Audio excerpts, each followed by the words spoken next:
Hi hello ನಮಸ್ಕಾರ ಸ್ನೇಹಿತರೆ. ಅಪ್ಪ ಮಗನ ನಡುವೆ ದುಡ್ಡು ಗಲಾಟೆ. ವಲ್ಲಭನ ಕಪಾಳಕ್ಕೆ ಬಾರಿಸಿದ ಅಪ್ಪ. ಇದರ ಜೊತೆಗೆ ವಲ್ಲಭ ಅಮ್ಮನ ಕರ್ಕೊಂಡು ಮನೆಯಿಂದ ಹೊರಟ್ಬಿಟ್ರೆ ಏನಾಯಿತು, ಏನು ಕಥೆ, ಎಲ್ಲವನ್ನೂ ಕೂಡ ತಿಳ್ಕೊಬೇಕು ಅಂದರೆ ಈಗಲೇ ನಮ್ಮ ಈ ಚಾನಲ್ನ ಸಬ್ಸ್ಕ್ರೈಬ್ ಮಾಡಿ. ಹಾಗೆ ಒಂದು ವಿಡಿಯೋವನ್ನು ಪೂರ್ತಿಯಾಗಿ ನೋಡೋದನ್ನು ಯಾವುದೇ ಕಾರಣಕ್ಕೂ ಕೂಡ ಮರಿಬೇಡಿ.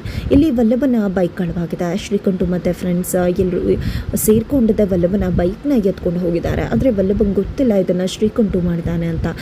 ಬೈಕೋಸ್ಕರ ಹುಡುಕ್ತಾನೆ ಎಷ್ಟೇ ಹುಡುಕಿದ್ರೂ ಕೂಡ ಸಿಗುವುದಿಲ್ಲ. ಇದರಿಂದ ತುಂಬ ಬೇಜಾರು ಮಾಡ್ಕೋತಾನೆ. ಮನೆಯಲ್ಲಿ ನಂದವ್ರ ಸಮೇತ ಎಲ್ರಿಗೂ ಕೂಡ ಈ ವಿಷಯ ಗೊತ್ತಾಗುತ್ತೆ. ಎಲ್ಲರೂ ಕೂಡ ತುಂಬಾ ಬೇಜಾರು ಮಾಡ್ಕೋತಾರೆ. ನಂದವ್ರಂತೂ ವಲ್ಲಭನ ಮೇಲೆ ರೇಗಾಡ್ಬಿಡ್ತಾರೆ.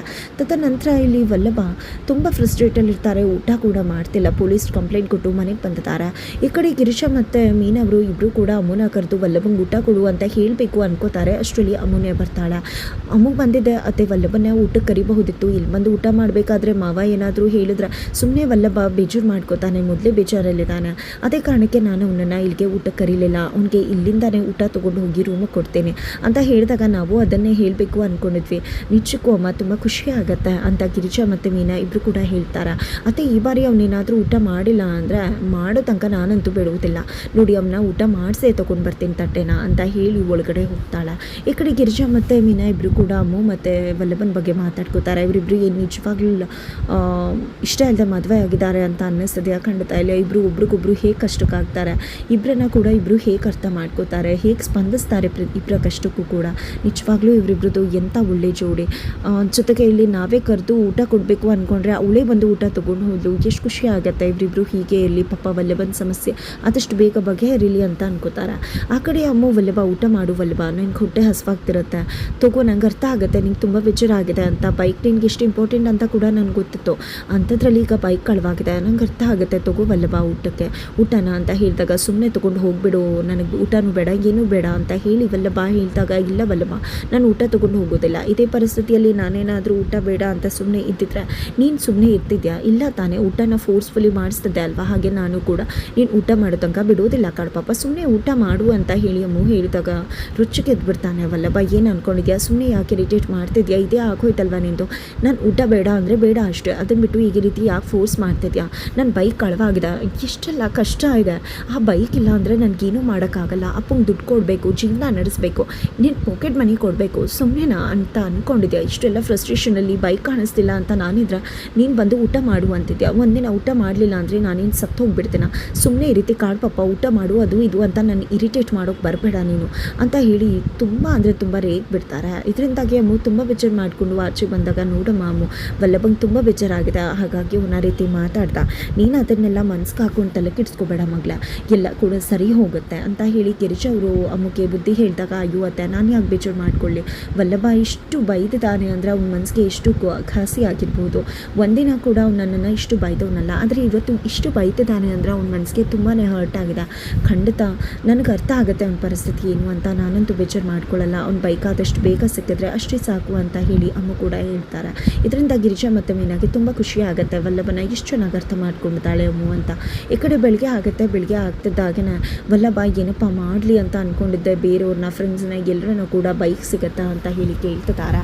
ಆದರೆ ಯಾರೊಬ್ಬರು ಕೂಡ ಇಲ್ಲ ಅಂತಲೇ ಹೇಳ್ತಾರೆ. ನಂತರ ಮಾವ ಬಂದಿದ್ದೆ, ಏನಾಯಿತು ವಲ್ಲಭ, ಯಾರು ಕಾಲ್ ಮಾಡ್ತಿದ್ದೆ ಅಂದಾಗ ಅಯ್ಯೋ ನಿನ್ನೆ ಏನೋ ರಜಾ ಹಾಕಿದ್ದೆ, ಬೈಕ್ ಇಲ್ಲ ಅಂತ, ಇವತ್ತು ಕೂಡ ರಜಾ ಹಾಕ್ಲಿಕ್ಕೆ ಆಗುತ್ತಾ ಮಾವ?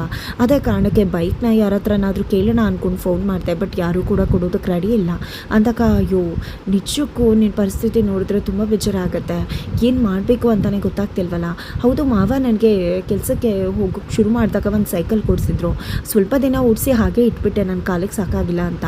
ಅದು ಅಲ್ಲೇ ಇದೆ, ಅದರಲ್ಲಿ ನೀನು ಓಡ್ಸೋಕ್ಕಾಗತ್ತಾ ಅಂದಾಗ ಅಯ್ಯೋ ಮಾವ ಎಂಥ ಮಾತು ಹೇಳಿದೆ, ಈಗಲೇ ತೊಗೊಂಡು ಬರೋಣ ನಡಿ ಅಂತ ಹೇಳಿ ತೊಗೊಂಡು ಬರ್ತಾರೆ, ಕ್ಲೀನ್ ಮಾಡ್ಕೋತಾರೆ.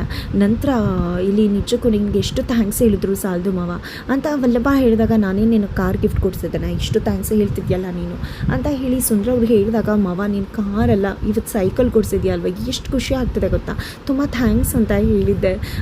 ಇಲ್ಲಿಂದ ವಲ್ಲಭ ಹೊರಡ್ತಾರೆ. ನಂತರ ಇಲ್ಲಿ ಪ್ರಿಯಾ ಹತ್ರಕ್ಕೆ ಮಾಧವ್ ಅವ್ರು ಬರ್ತಾರೆ. ಪ್ರಿಯಾ ಎದ್ದೇಳು ಪ್ರಿಯಾ ಅಂತ ಹೇಳಿ ಎಬ್ಬಿಸ್ತಾರೆ. ಯಾಕೆ ಪ್ರಿಯಾ ಈ ರೀತಿ ಸಪ್ಕಿದ್ಯಾ ಅಂತದ್ದು ಏನಾಯ್ತಮ್ಮ ಅಂತ ಹೇಳಿ ಕೇಳ್ತಿದ್ರೆ ಇನ್ನೇನಾಗಬೇಕು, ಮೊನ್ನೆ ಒಂದು ಕಾಟಾಚಾರಕ್ಕೆ ಮೆಸೇಜ್ ಮಾಡಿಬಿಟ್ಟು ನಿಮ್ಮ ತಮ್ಮನ ಜೊತೆ ಖುಷಿಯಾಗಿದ್ರಲ್ವಾ, ಬಂದಮೇಲೆ ಆದರೂ ಯಾಕೆ ಏನಾಯಿತು ಅಂತ ಕೇಳಿದ್ರೆ ತಲೆನೋವಲ್ಲ ನನಗೆ.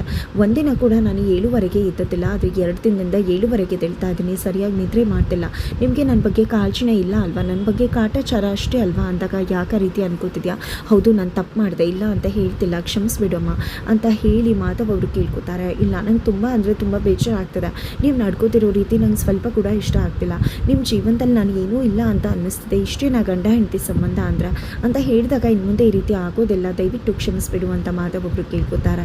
ಸರಿ ಆಯಿತು, ಆದರೆ ನೀವು ನನ್ನನ್ನು ಹೊರಗಡೆ ಕರ್ಕೊಂಡು ಹೋಗಬೇಕು, ಮಾವನ ಹತ್ರ ಹೇಳಿ ಕೇಳಿ ನಾವಿಬ್ಬರು 2 ದಿನ 2-3 ದಿನ ಹನಿಮೂನ್ಗೆ ಹೋಗಿ ಬರ್ತೀವಿ ಅಂತ, ಆಗ ಎಲ್ಲ ಪ್ರಾಬ್ಲಮ್ ಕೂಡ ಸರಿ ಹೋಗುತ್ತೆ ಅಂತ ಹೇಳಿದಾಗ ಈಗಲೇ ಹೋಗಬೇಕಾ? ಪಾಪ ವಲ್ಲಭನ ಗಾಡಿ ಕೂಡ ಕಾಣಿಸ್ತಿಲ್ಲ ಅಂತ ಹೇಳಿ ಮಾಧವ್ ಅವರು ಹೇಳಿದಾಗ ಇದೇ ಅಲ್ವಾ ನಾನು ಹೇಳಿದ್ದು, ನಿಮಗೆ ನನ್ನ ಬಗ್ಗೆ ಕಾಳಜಿನೇ ಇಲ್ಲ ಅಲ್ವಾ? ಅಂದಾಗ ಸರಿ ಆಯಿತು, ಅಪ್ಪನ ಹತ್ರ ಕೇಳ್ತೀನಿ ಅಂತ ಮಾಧವ ಅನ್ಕೋತಾರೆ. ನಂತರ ಮಾಧವ್ ಅವ್ರಿಗೆ ತುಂಬ ಯೋಚನೆ ಆಗಿಬಿಟ್ಟಿದೆ, ಅಪ್ಪನ ಹತ್ರ ಹೋಗಿ ಹೇಗೆ ಕೇಳಲಿ, ಈಗ ತಾನೇ ವಲ್ಲಭನ ಗಾಡಿ ಕಾಣಿಸ್ತಿಲ್ಲ ಅಂತ ತುಂಬಾ ಮನೆಯಲ್ಲೆಲ್ಲ ಆತಂಕ ಪಟ್ಕೊಂಡಿದ್ದಾರೆ. ಇಂಥ ಒಂದು ಸಂದರ್ಭದಲ್ಲಿ ನಾನು ಆಚೆ ಹೋಗ್ತೀನಿ ಅಂದರೆ ವಲ್ಲಭನಿಗೆ ಏನು ಅಂದ್ಕೊಳ್ಳಲ್ಲ, ಅಪ್ಪ ಏನು ಅಂದ್ಕೊಳ್ಳಲ್ಲ ಅಂತ ಯೋಚನೆ ಮಾಡ್ತಿರ್ತಾರೆ. ಅಷ್ಟರಲ್ಲಿ ಕೇಶವ ಮತ್ತು ಸುಂದರವರು ಅಲ್ಲಿಗೆ ಬರ್ತಾರೆ. ಏನು ಯೋಚನೆ ಮಾಡ್ತಿದ್ಯಾ ಅಣ್ಣ ನೀನು ಅಂದಾಗ, ಅದೇ ಮದುವೆ ಆದಮೇಲೆ ಎಲ್ಲರೂ ಕೂಡ ಹೋಗ್ತಾರಲ್ಲ, ಅಲ್ಲಿಗೆ ಹೋಗಬೇಕಾಗಿತ್ತು. ಪ್ರಿಯಾ ಹಠ ಮಾಡ್ತಿದ್ದಾಳೆ ಹೋಗಬೇಕು ಅಂತ, ಆದರೆ ಏನು ಮಾಡೋದು, ಇಲ್ಲಿ ಅಪ್ಪನ ಹತ್ರ ಹೇಗೆ ಕೇಳಬೇಕು ಅಂತ ಗೊತ್ತಾಗ್ತಿಲ್ಲ. ಜೊತೆಗೆ ಅತ್ತ ಕಡೆ ವಲ್ಲಭನ ಗಾಡಿ ಕೂಡ ಕಾಣಿಸ್ತಿಲ್ಲ.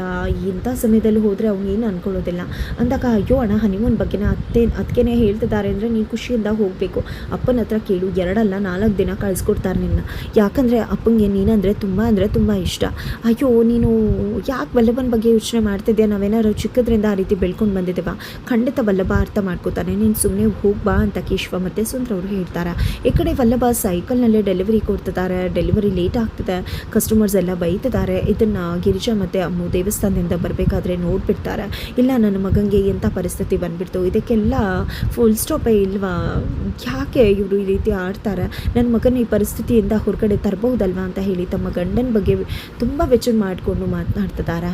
ಈ ಕಡೆ ಅಮ್ಮ ಕೂಡ, ಅತ್ತೆ ದಯವಿಟ್ಟು ಆ ರೀತಿ ಎಲ್ಲ ಮಾವಂಗೆ ಯಾಕೆ ಹೇಳ್ತೀರಾ? ಮಾವ ಏನು ತಪ್ಪು ಮಾಡಿದ್ದಾರೆ? ಖಂಡಿತ ಎಲ್ಲವೂ ಕೂಡ ಸರಿ ಹೋಗುತ್ತೆ, ಬೈಕ್ ಸಿಕ್ಕಿದ ತಕ್ಷಣ ಎಲ್ಲ ಕೂಡ ಸೊಟ್ಟೋಟ ಆಗುತ್ತದೆ, ನೀವೇನು ಯೋಚನೆ ಮಾಡಿಬಿಡಿ, ದೇವರು ಬೈದಾನೆ, ಎಲ್ಲ ಕೂಡ ಒಳ್ಳೇದಾಗತ್ತೆ ಅಂತ ಹೇಳಿ ಹೇಳ್ತಾರೆ ಅಮ್ಮ ಕೂಡ. ನಂತರ ಗಿರಿಜಾ ಮತ್ತು ಅಮ್ಮ ಮನೆಗೆ ಬರ್ತಾರೆ. ಇಲ್ಲಿ ಗಿರಿಜಾ ಅವರು ನಂದವ್ರ ಹತ್ರ ಮಾತಾಡ್ತಾರೆ, ತನ್ನ ಮಗ ಈ ರೀತಿ ಸೈಕಲ್ ಓಡಿಸ್ತಿದ್ದಾನೆ, ನಂಗೆ ಅದು ಸ್ವಲ್ಪ ಕೂಡ ಇಷ್ಟ ಆಗ್ತಿಲ್ಲ, ಎಷ್ಟು ಸಂಕಟ ಆಗ್ತದೆ ಗೊತ್ತಾ ಅಂತ ಹೇಳಿದಾಗ ನಂದವ್ರಿಗೂ ಅರ್ಥ ಆಗುತ್ತೆ. ಹಾಗಾಗಿ ವಲ್ಲಭ ಎಲ್ಲರೂ ಕೂಡ ಮನೆಗೆ ಬರ್ತಿದ್ದ ಹಾಗೆಯೇ ಇವನು ಬೈಕ್ ಕಾಣಿಸ್ತಿಲ್ಲ, ಈಗ ಅದ್ರ ಬಗ್ಗೆ ಯೋಚನೆ ಮಾಡ್ಕೊಂಡು ಕೂರೋಕ್ಕಾಗೋದಿಲ್ಲ, ಆದರೆ ಇನ್ನು ಮುಂದೆನಾದರೂ ಅವನು ಕೆಲಸಕ್ಕೆ ಹೋಗೋದನ್ನು ಬಿಟ್ಟು ಸುಮ್ಮನೆ ಮನೆಗೆ ಬರಲಿ, ಅಂಗಡಿಗೆ ಬರಲಿ ಅಂತ ಹೇಳ್ತಾರೆ. ಜೊತೆಗೆ ಅದೇನೋ ತಿಂಗಳಿಗೆ ಕೊಡ್ತೀನಿ ಅದು ಇದು ಅನ್ನಲ್ಲ, ಅದನ್ನೆಲ್ಲ ಬಿಟ್ಬಿಟ್ಟು ಸುಮ್ಮನೆ ಅಂಗಡಿಗೆ ಬರೋಕ್ಕೆ ಹೇಳು ಅಂತ ಹೇಳಿ ನಂದವರು ಹೇಳಿದಾಗ, ಇಲ್ಲ ಯಾವುದೇ ರೀತಿಯಲ್ಲೂ ಅದು ಸಾಧ್ಯ ಇಲ್ಲ, ಬಿಟ್ಟಿ ಕೂಳನ್ನು ತಿಂತಿದ್ದಾರೆ ಗಂಡ ಹೆಂಡತಿ ಅಂತ ಹೇಳಿ ನಾನು ಅನ್ನಿಸ್ಕೊಳ್ಳೋದಿಲ್ಲ, ನಾನು ಕೆಲಸಕ್ಕೆ ಹೋಗಲೇಬೇಕು ಅಂತ ಹೇಳಿ ವಲ್ಲಭ ಹಠ ಹಿಡಿದು ಅಪ್ಪನ ವಿರುದ್ಧವಾಗಿ ತಿರುಗಿಸಿ ಮಾತಾಡ್ತಿದ್ದಾಗೆ ಅಪ್ಪ ಕೆಂಡವಾಗಿದ್ದ ಮಗನ ಕಪಾಳಕ್ಕೆ ಬಾರಿಸೇ ಬಿಡ್ತಾರೆ. ಇದರಿಂದ ನಿಜಕ್ಕೂ ಕೂಡ ವಲ್ಲಭ ರೋಸಿ ಹೋಗಿದ್ದೆ ಮನೆಯಿಂದ ಮುನ್ನ ಕರ್ಕೊಂಡು ಹೊರಟು ಬಿಡ್ತಾರಾ ಅನ್ನೋದನ್ನು ಕಾದು ನೋಡಬೇಕಾಗಿದೆ.